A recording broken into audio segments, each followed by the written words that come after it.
Hello, I'm Vivian Spencer with more writing tips from the Writing Center at Southeastern. In this video, we will look at the main uses of the semicolon. Writers use the semicolon to enhance clarity and style in their writing. The semicolon accomplishes these traits through two grammatical uses. A soft period to clearly show comparison or contrast between two independent clauses. The soft period function is also used to exercise stylistic writing. And a strong serial comma to avoid confusion in complex lists. Let's look at these uses in more detail. A writer can join clauses by using a semicolon between related independent clauses not joined with a coordinating conjunction. For example, praise the Lord, all you nations, extol him, all you peoples. Psalm 117:1. The semicolon in this sentence is correct because the clauses are not joined with a conjunction.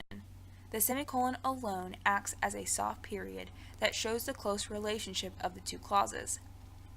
Also notice that the two clauses are independent, meaning that they could stand alone as a sentence. While both options are correct, the semicolon is preferred since it clearly shows the relation of the two clauses. A semicolon also occurs between independent clauses joined with a conjunctive adverb or transitional phrase. For example, many corals grow very gradually. Consequently, the creation of a coral reef can take centuries. The writer uses a conjunctive adverb to draw attention to the cause and effect relationship of the sentence. The writer could have used a transitional phrase, such as in fact, which emphasizes the second clause. Note that the semicolon does not need a conjunctive adverb or transitional phrase, but some writers use them to emphasize a specific relationship. Also, remember to place a comma after the word or phrase to distinguish it from the second clause. Writers who know how to use the semicolon as a soft period have more options in creating stylistic writing. Writers exercise stylistic writing by using a semicolon to create variety. If there are several short, choppy sentences in a row, create a long sentence with two independent clauses and a semicolon. For example, the bakery is in the center of downtown. Morning commuters stop there for breakfast. The pear tart is a signature item, however, many people buy the chocolate chip cookies.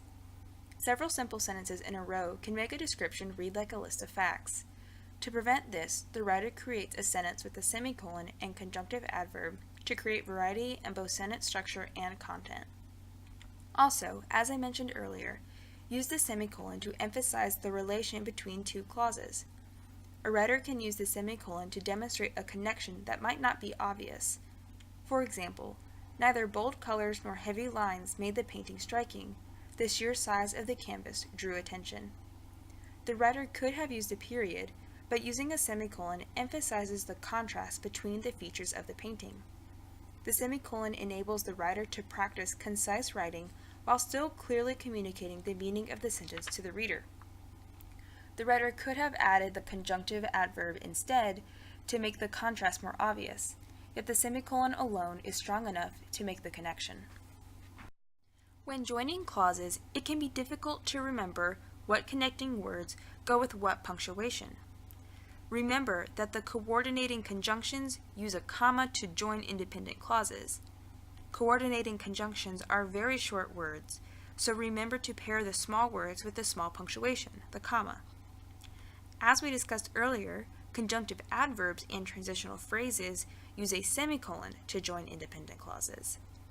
In contrast to the coordinating conjunctions, these conjunctive adverbs and transitional phrases tend to be longer or several words, which are then paired with the larger punctuation, the semicolon. Keep in mind that the comma needs a coordinating conjunction to connect independent clauses, but the semicolon does not need other words. But if you wish to emphasize a certain type of relationship, make sure you are using the right word or phrase. A writer should separate complex lists by using a semicolon between items in a series containing internal punctuation. The semicolon distinguishes the major and minor groupings of the list. For example, my favorite flowers are tulips in the spring, sunflowers in the summer, and pansies in the winter.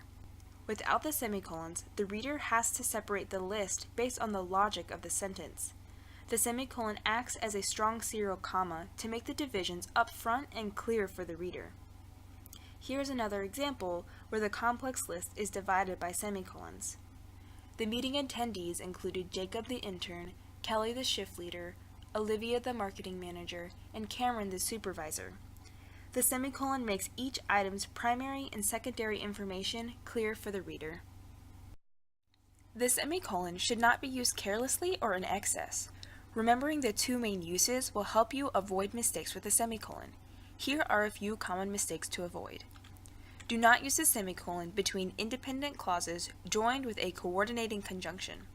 For example, the babysitter fell asleep on the couch and the kids went outside to play. The coordinating conjunction "and" is present, so the writer should not use a semicolon, but instead use a comma. However, there is an exception. A writer may use the semicolon if one of the clauses contains complex internal punctuation. For example, as a vehicle, the Model T was hardworking, commonplace, and heroic, and it often seemed to transmit those qualities to the person who rode in it.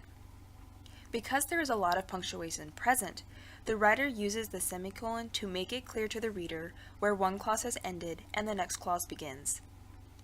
Do not use the semicolon between a dependent clause and the rest of the sentence.